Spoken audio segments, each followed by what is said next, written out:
हरियाणा के रेवाड़ी जिले से एक सनसनीखेज वारदात सामने आई है, जहां आधी रात को 7 से 8 हथियारबंद बदमाशों ने हिसार से आए एक परिवार के घर में घुसकर न सिर्फ लूटपाट की, बल्कि महिलाओं के साथ दरिंदगी की सारी हदें पार कर दी। पीड़ित महिला के अनुसार बदमाशों ने गन पॉइंट पर उसकी और उसकी ननद की इज्जत से खिलवाड़ किया। उन्होंने जबरन कपड़े उतरवाकर अश्लील वीडियो बनाई और उनके साथ छेड़छाड़ की। इस दौरान उनके पति को चाकू की नोक पर बंधक बना लिया गया। करीब 2.5 घंटे तक बदमाशों ने घर में लूटपाट की, जिसमें उन्होंने बक्से और अलमारी तोड़कर और यहाँ तक कि घर का फर्श खोदकर करीब 18 लाख रुपए की ज्वेलरी लूट ली। जाते जाते बदमाश घर में लगे सीसीटीवी कैमरों की डीवीआर भी अपने साथ ले गए और धमकी दी कि यदि पुलिस को जानकारी दी गई तो महिलाओं की अश्लील वीडियो वायरल कर देंगे। वारदात के बाद परिवार ने पुलिस में शिकायत दर्ज करवाई, जिसके बाद मामला दर्ज कर लिया गया है। पुलिस मामले की जांच कर रही है। वहीं डीएसपी रविंदर सिंह ने बताया कि पीड़िता के पिता हरियाणा पुलिस में थे, जिन्हें गैर हाजिर रहने के कारण बर्खास्त किया गया था और उन पर भी चोरी का मामला दर्ज है। इसीलिए यह पूरा मामला संदिग्ध प्रतीत हो रहा है और हर एंगल से जांच की जा रही है। फिलहाल इस वारदात ने इलाके में दहशत का माहौल पैदा कर दिया है और पीड़ित परिवार न्याय की गुहार लगा रहा है। 1 बजे के लगभग कुछ लोग आए, हमारे घर में घुस गए और घुसने के बाद उन्होंने हमें जगाया और जगाने के बाद मेरे पति के कंधे पे बंदूक रखी और चाकू लगा लिया उन पे, और उन्होंने फिर मेरे पति का हाथ बांध दिया, उन्हें बंधक बना दिया। बंधक बनाने के बाद उन्होंने मेरे से जो ज्वेलरी पहन रखी थी वो निकलवाई और फिर हमें नीचे बिठा दिया। नीचे बिठाने के बाद कहा कि हमारी तरफ मत देखना वरना आँख के फोड़ दूंगा, ऐसे कर मार दूंगा, जान से मार दूंगा, शोर मत मचाना, और शोर मचाया तो आप सबको मार दूंगा, यहीं पे खत्म कर दूंगा। उसके बाद फिर हमें बैठे रहने के बाद फिर कहा कि अलमारी की चाबी दो, जो इसमें है वो सब कुछ देना। हमने कहा हमारे पास अलमारी की चाबी नहीं है। फिर उन्होंने पूछा कि मैंने कहा मेरी मम्मी के पास है।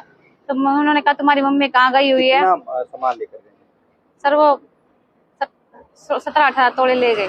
अभी उन्होंने ये बता रहे कि तुम्हारे साथ भी अश्लील हरकतें करी? हाँ सर, मेरे साथ भी अश्लील हरकत की है, मेरी ननद के साथ भी की है और मेरे छोटे बच्चे को भी छीना है उन्होंने, और बच्चे को उल्टा लटकाया है और बच्चे को मारने की कोशिश की है। मेरे ये बता रहे कि तुम्हारे कपड़े उतरवा के उन्होंने वीडियो बनाई? हाँ, उन्होंने मेरे कपड़े उतरवाए, मेरे ननद के कपड़े उतरवाए और हमारी वीडियो बनाई, और ऐसे कहा कि अगर ये वीडियो बनाई और फोटो खींची, कहा कि अगर किसी के पास गए या पुलिस के पास गए तो ये वीडियो वायरल कर देंगे।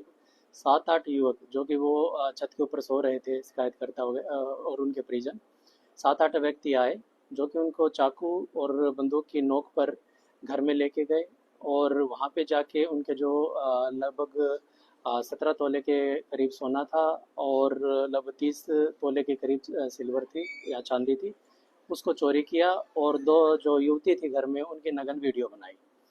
इसकी शिकायत के बाद हमारे पुलिस अधीक्षक महोदय द्वारा मौका घटनास्थल का मुआयना किया गया। हमारे वहाँ पे एफएसएल टीम और सीनियर क्राइम जो टीम है उन्होंने वहाँ पे मुआयना किया। उसके बाद जो शिकायत करता था उसका मेडिकल जांच करवाई गई, उसके साथ जो न्यायालय में उनके बयान दर्ज होने थे वो करवाए गए और जितने भी परिजन थे उन सब के कथन अंकित किए गए, जो कि अभी तक अनुसंधान में जो मौका घटनास्थल पे जो तथ्य प्राप्त हुए हैं और जो शिकायतकर्ता के कहीं ना कहीं कथन है उनमें कुछ भिन्नता हमें नजर आई है।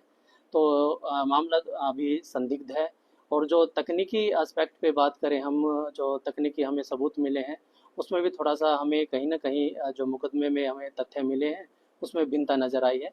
उसकी गहनता से अभी जांच की जा रही है। उसके साथ साथ जो हमने मौका पे कुछ सबूत इकट्ठे किए थे वो भी कहीं ना कहीं जो शिकायतकर्ता के बयान थे उनसे मिलान नहीं हो रहा है।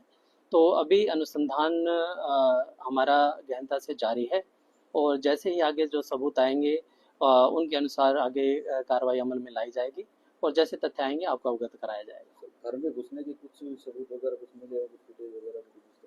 जी, जो शिकायतकर्ता ने बताया अपनी शिकायत में कि जो आरोपी आए थे वहाँ पे वो सीसीटीवी फुटेज और सीसीटीवी कैमरा अपने साथ ही ले गए हैं।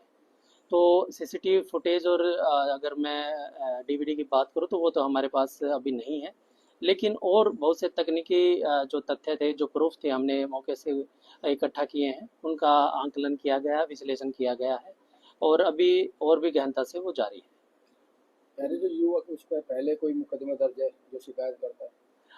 बेसिकली जो शिकायत करता है कि जो पिताजी हैं वो हरियाणा पुलिस में 2013-14 में डिसमिस किए गए थे और डिसमिस का कारण था कि लंबे समय से गैर हाजिर रहे थे और उस पे भी एक मुकदमा दर्ज है चोरी का।